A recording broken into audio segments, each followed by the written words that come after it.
Salut les amis. Bon, eh bien, le BTC USDT, j'espère que vous êtes dedans. Hein. Je ne pouvais pas faire au plus près. Hein. J'ai vraiment essayé de vous faire mes analyses au plus près de la libération du BTC. Il y avait 2 entrées et les 2 entrées pour prendre le BTC, je vous les donné. La première entrée, c'est la vidéo où je fais l'analyse de plusieurs assets. Où je vous ai donné une première prise d'entrée. Première prise d'entrée. Et la deuxième, ben, je l'ai jouée en direct. Bon, vous imaginez bien que j'ai un trade toujours en cours. Donc voilà, donc ce qui est à retenir de l'étude du ralentissement, c'est qu'on était bien dans une date un intervalle de temps de libération et de manipulation. Donc là, on est en train de se libérer. Je ferai attention au 13 juillet pour voir comment le marché se comporte. Est-ce qu'on a une continuité au 13 juillet ou un marché qui ralentit pour retracer? C'est-à-dire que là, on est sorti du range. Donc on a fait une Y par rapport au mouvement du 22 juin baissier. Et le marché pourrait faire une S à partir du 13 juillet et confirmer sa poussée. Donc on monte, hein, on monte. Donc j'espère pour vous, vous avez non seulement pris la position que je vous ai donnée en 40 minutes lors de ma première vidéo, puis vous avez vu la deuxième position qu'il était possible de faire et que j'ai prise ici dans ce petit range. Donc il y avait une entrée ici, ok, et une entrée ici. Voilà, donc je referme le volet du BTC USDT pour le moment. Et si je fais cette vidéo, c'est pour EuroJPY. Je vous avais parlé d'EuroJPY. Je vous ai dit que EuroJPY était dans une belle orientation. J'avais identifié une deuxième zone de rachat, parce qu'il y avait 2 niveaux où il fallait observer l'EuroJPY. Ce premier niveau ici et cette deuxième zone juste là. Rappelez-vous, je vais zoomer ici. Là, nous étions en grande conversation et je vous disais que le marché pouvait, entre le mercredi 9 juillet 19h40 et 10 juillet 6h20, nous proposer une sortie. C'est ce qu'il a tenté de faire. Il a fait une fausse Y, mais il n'a pas poursuivi. C'est-à-dire qu'il a fait l'étape dont je vous parlais. C'est-à-dire que je disais que j'attendais que le marché fasse quelque chose comme ça. Ok. Donc, premièrement, j'attendais qu'il le fasse ici. Ok, il ne l'a pas fait. Il est venu nous faire quasiment un cycle jaune de baisse. Et par contre, il est revenu dans cette zone d'achat, 40 minutes, et il est en train de nous préparer une sortie. Je cache mes gribouillis. Pourquoi je dis ça? On a un momentum qui est acheteur, que ce soit Kumo ou Shinku. Le Kumo aussi, Kumo, Shinku, Kinkoyo, on est acheteur. On a une fluctuation qui n'a pas encore réellement fait sa Y, mais on a un mouvement ici qui peut être intéressant. Donc voilà, j'attends tout simplement l'opportunité, l'inclinaison Kijun est pris pour acheter ici. Voilà. On regarde un petit peu les variations. 66% de poussée contre 61, contre la dernière, pour le dernier retracement ici 0,05 et celui-ci 0,71. C'est plutôt pas mal. Donc les 2 bougies de baisse ici sont déjà à 0,07, ce qui n'est pas beaucoup par rapport aux 0,65% de hausse. Donc moi, ce que je vais comparer, premièrement, c'est qu'ici ce creux-là soit plus haut que le creux précédent et ça, son pourcentage de variation. S'il est faible, plus faible que celui-là ou que celui-ci, bah alors là, je sais que mon petit setup pour entrer va être déterminant. Ok? Donc, tout ça c'est bien beau, mais dans combien de temps? Alors,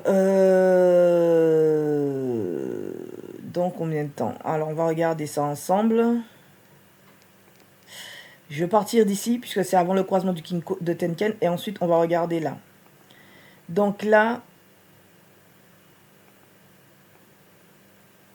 on pourrait revenir voir ce marché aujourd'hui vers 18h20. Ok, mais ce serait cool que ça se fasse avant. D'accord? 18h20.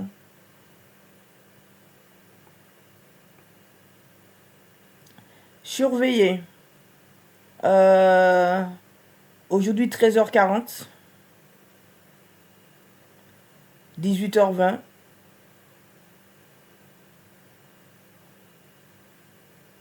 Et lundi 14 juillet. Donc ce serait bien que ça se fasse un peu avant la fermeture du marché, du PY. Donc regardez le marché vers 13h40. Voilà, et après on a 18h20. Voilà. Donc ces deux dates-là, pour moi, sont à observer. Il y en a, et donc, sachant que le marché peut être en avance. Hein. Donc là aussi, voilà, là aussi, il y a des choses qui se préparent en 7 minutes. Et voilà, il va falloir être très attentif. On est loin ici de repartir à l'achat. En tout cas, le momentum, même si ça monte, le momentum sera toujours vendeur. Donc, il ne faut pas s'exciter ici. Prenez votre temps. D'accord. Tout s'observe. On voit qu'on a rejeté mon niveau de rachat. Donc, les acheteurs défendent cette zone. Chose qui est très très bien. Hein, c'est très très bien. Donc oui, pourquoi pas en 7 minutes avoir un regard un peu proactif en 7 minutes. Surveiller un petit peu ce qui se passe. Et donc là, ça nous donne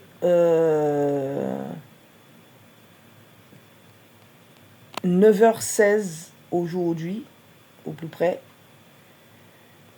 D'accord, 9h16. 10h05 au plus près. Je suis en train de vous donner les dates de ce jour, sachant que le marché peut être en avance sur ces dates-là. Ok.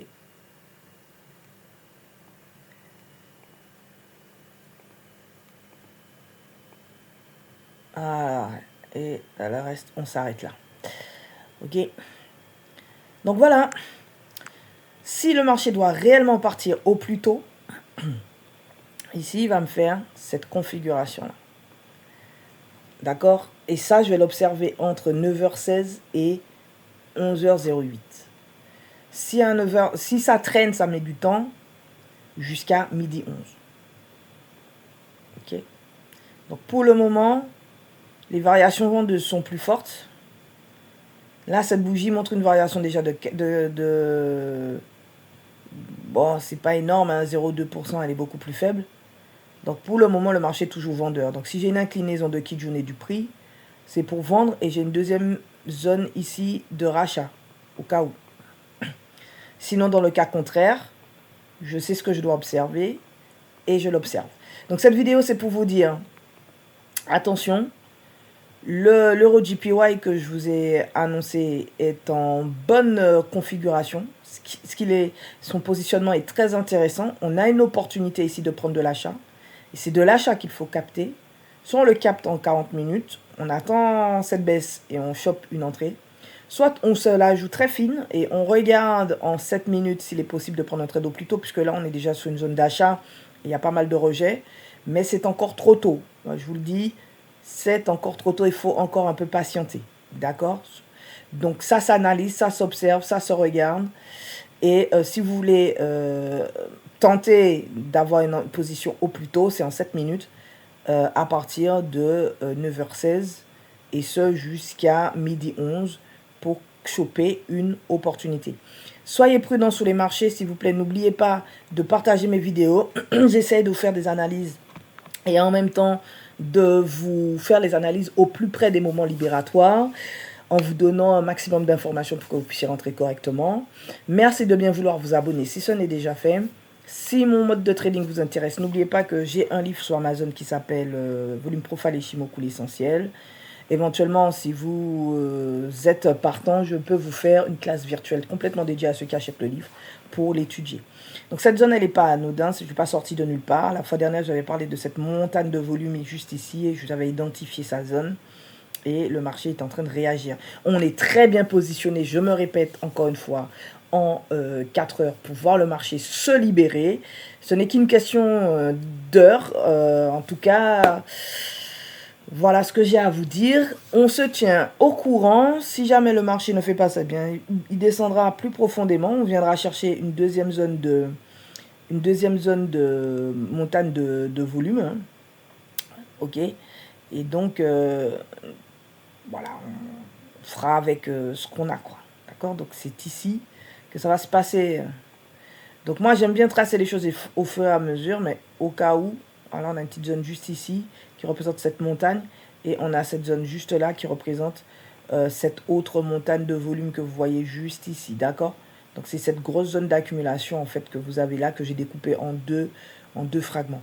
Donc voilà les niveaux où si l'euro du Purail doit chuter, chutera, mais il faudrait qu'en 7 minutes, il n'y ait pas cette libération et qu'en 40 minutes aussi, il n'y ait pas de cette libération.